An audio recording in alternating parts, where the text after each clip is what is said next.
Guys, smart mind YouTube channel की HTML series में आप सभी का बहुत बहुत स्वागत है। आज की इस वीडियो में मैं आपको बताऊंगा HTML क्लासेस क्या होती हैं और कहां पर हम इनका यूज़ करते हैं।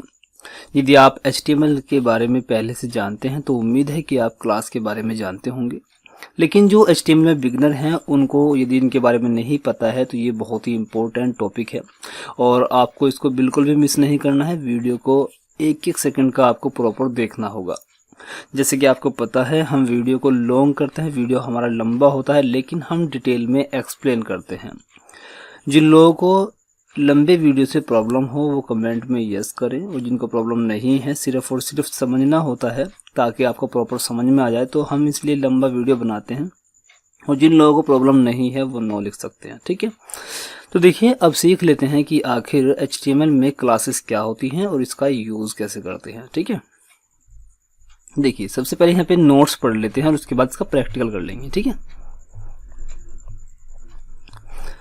The HTML class attribute is used to specify a class for an HTML element. Class attribute किसी HTML के किसी भी एलिमेंट को स्पेसिफाई करने के लिए हम यूज़ करते हैं, मतलब किसी भी एलिमेंट को टारगेट करने के लिए हम यूज़ करते हैं। Multiple HTML elements can share the same class, मतलब मल्टीपल एलिमेंट्स में हम एक क्लास को यूज़ कर सकते हैं। और एक बात मैं आपको बता दूं, क्लास का यूज़ हम पर्टिकुलर एक या एक से ज़्यादा HTML के एलिमेंट्स को टारगेट करने के लिए यूज़ करते हैं। अब बात यह है कि आखिर टारगेट क्यों करते हैं। मान लीजिए आपके किसी वेब पेज में बहुत सारे पैराग्राफ हैं या बहुत सारे बटन हैं और आप चाहते हैं कि वो सभी बटन या फिर सभी पैराग्राफ एक ही कलर के दिखाई दे, सभी का डिज़ाइन एक जैसा हो। तो उसके लिए क्या करते हैं, हम सभी बटन या पैराग्राफ जो भी एलिमेंट है सेम, जो भी आप सेम रखना चाहते हैं, उन सभी को क्लास का एक नाम देते हैं और उसको टारगेट करके और उसको वहां से डिज़ाइन कर सकते हैं। बाकी प्रैक्टिकल में आपको सब दिखने वाला है, अभी आप सिर्फ समझ लीजिए, ठीक है। The class attribute is often used two point two A class name in A style sheet. मतलब देखिए, मैंने आपको वही बताया है कि आप क्लास एट्रीब्यूट को स्टाइल शीट में टारगेट कर सकते हैं और उसकी मदद से आप किसी भी एलिमेंट को डिज़ाइन कर सकते हैं। It can also be used by a JavaScript to access and manipulate elements with the specific class name. Style sheet की मदद से आप किसी सेम एलिमेंट्स को टारगेट करके उसको डिज़ाइन कर सकते हैं। साथ ही साथ क्लास की मदद से आप जावा स्क्रिप्ट से अपने वेब पेज में एक्टिविटी भी दे सकते हैं। मतलब जैसे मान लीजिए बटन है आपका, कोई बटन पर क्लिक होने पर मान लीजिए आपको कोई एक्शन परफॉर्म करना है तो वहां आप जावा स्क्रिप्ट का यूज़ कर सकते हैं। आगे देखिए, हम आपको सभी कुछ बताने वाले हैं। देखिए, the class attribute can be used on any HTML element, मतलब आप किसी भी HTML के किसी भी एलिमेंट पर क्लास एट्रीब्यूट का यूज़ कर सकते हैं। Note, the class name is case sensitive. ये बात आपको ध्यान रखनी है, जो क्लास होती है वो केस सेंसिटिव होती है। यदि आपने क्लास का नेम डिक्लेयर करते समय कैपिटल लेटर का यूज़ किया है तो उसको एक्सेस करते समय भी आपको कैपिटल लेटर का यूज़ करना होगा, okay. To create a class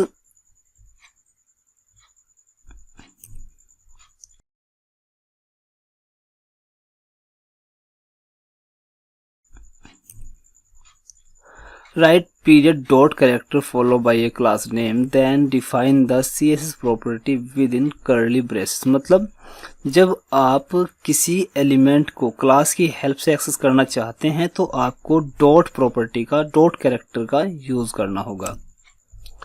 class is JavaScript, देखिए वो तो था जब हम डॉट का बात कर रहे हैं तो डॉट का मतलब है हम CSS का यूज करेंगे। CSS में किसी भी क्लास को एक्सेस करने के लिए हम डॉट की मदद से एक्सेस कर सकते हैं। लेकिन अगर बात करें जावास्क्रिप्ट की तो देखिए उसके लिए the class name can also be use by JavaScript to perform certain task for specific element. मतलब किसी भी एलिमेंट से कोई टास्क परफॉर्म करने के लिए हम जावास्क्रिप्ट का यूज कर सकते हैं। JavaScript can access element with a specific class name with the get element by class name. देखिए, ये जावास्क्रिप्ट का एक फंक्शन है get element by class name, जिसकी मदद से हम क्लास को एक्सेस कर सकते हैं और एक्सेस करके जो भी आप परफॉर्म करना चाहते हैं उस एलिमेंट से वो आप कर सकते हैं। एग्जाम्पल नीचे दिया गया है, इसको आप समझ लीजिएगा। Click on a button to hide all elements with the class name city. देखिए मैंने अभी बताया है कि क्लास क्या है, एक से ज़्यादा एलिमेंट्स में हम यूज़ कर सकते हैं, जबकि हम आगे पढ़ेंगे आईडी के बारे में। आईडी सिर्फ और सिर्फ किसी एक एलिमेंट में एक बार यूज़ की जाती है, दूसरे एलिमेंट में हम यूज़ नहीं कर सकते। तो क्लास कर सकते हैं एक से ज़्यादा एलिमेंट्स में यूज, जबकि आईडी को नहीं कर सकते। तो अभी यहाँ पे हमने कहा है कि यदि हमने कोई बटन बनाया है, उस बटन पर क्लिक करने से हम पैराग्राफ को हाइड करना चाहते हैं, ऐसे पैराग्राफ जिनकी जो क्लास है वो सिटी है, ठीक है। तो यहाँ पे आप देखिए क्या करना होगा। मैंने जैसे आपको बताया है कि क्लास को एक से ज़्यादा एलिमेंट्स में यूज़ कर सकते हैं, आईडी को नहीं कर सकते। तो क्लास जब एक से ज़्यादा एलिमेंट्स में यूज़ होगी तो वहाँ पर हमें लूप चलाना होता है। तो इसलिए यहाँ पे आप इसका थोड़ा फंक्शन देखिए, थोड़ा अलग होगा और आईडी का अलग होगा, ठीक है। यहाँ पर देखिए एक फंक्शन बनाया है माई फंक्शन, और उसके बाद वेरिएबल एक्स में ये हमने फंक्शन लिखा है ये वाला, get elements by class name. तो get elements by class name की मदद से हमने उन सभी एलिमेंट्स को एक्सेस कर लिया है जिनकी जो क्लास है वो सिटी है, ठीक है। उसके बाद यहाँ पर एक लूप चलाया है, variable i equals to 0, i less than x dot length. मतलब जितने भी ऐसे एलिमेंट्स होंगे जिनकी जो क्लास है वो सिटी होगी, ठीक है, उन सभी को लूप की मदद से हमने 1 बाय 1 करके एक्सेस कर लिया है। और उसके बाद बटन पर क्लिक होगा और सभी जो पैराग्राफ हैं, जो जितने भी एलिमेंट्स हैं जिनकी आईडी सिटी है, वो सभी हाइड हो जाएंगे। देखिए अभी क्या करते हैं, मैं आपको दिखाता हूँ, प्रैक्टिकल करते हैं। चलिए इसको मैं यहाँ पर क्लोज कर लेता हूँ अभी। अब देखिए यहाँ से इसको मिनिमाइज कर लेते हैं।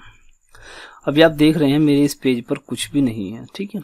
अभी मैं यहाँ पर सेम क्लास के कुछ पैराग्राफ बनाने वाला हूँ। देखिए हम यहाँ कोडिंग में आ गए हैं और यहाँ पर मैं पैराग्राफ लिखता हूँ और क्लास का नाम देता हूँ। देखिए क्लास का नाम देने के लिए आप डॉट का यूज़ भी कर सकते हैं। मैं यहाँ पर सीधा लिख देता हूँ क्लास और इक्वल्स टू मान लीजिए पैरा के नाम से मैं एक क्लास बना दी मैंने, और यहाँ पर मैं लिखता हूँ फर्स्ट पैराग्राफ, ठीक है। ओके, ये हो गया फर्स्ट पैराग्राफ। अब इसी तरह से मैं यहाँ से इसको कॉपी करता हूँ और कॉपी करके सेम क्लास के मैं 3 यहाँ पर पैराग्राफ बना रहा हूँ, ठीक है। इसको लिखता हूँ मैं थर्ड पैराग्राफ। ओके, ये हो गया मेरा थर्ड पैराग्राफ। ओके, और ये मैं लिखता हूँ सेकंड पैराग्राफ। ओके, अब देखिए फर्स्ट पैराग्राफ, सेकंड पैराग्राफ और ये हो गया थर्ड पैराग्राफ। लेकिन आप देख रहे हैं इन सभी की जो क्लास है वो सेम है, और सेम क्लास एक से ज़्यादा एलिमेंट्स में हम यूज़ कर सकते हैं। तो यहाँ पर अब इन तीनों पैराग्राफ को मैं चाहता हूँ कि एक बटन हो जिस पर क्लिक करने से ये एक्सेस हो सके, ठीक है। सबसे पहले तो हम क्या करते हैं, इन सभी पैराग्राफ को हम स्टाइल एट्रीब्यूट, ठीक है, स्टाइल एट्रीब्यूट छोड़िए, हम यहाँ स्टाइल के टैग में इनकी कोडिंग करते हैं। तो मैं चाहता हूँ कि मेरे वेब पेज में जितने भी पैराग्राफ हैं उन सभी को मैं टारगेट करके कलर कर सकूं उनके अंदर, या मैं कुछ भी करना चाहता हूं इनके ऊपर एक्शन, वो सब मैं यहाँ से कर सकता हूँ। तो उसके लिए मैं क्या करूँगा, डॉट पैरा,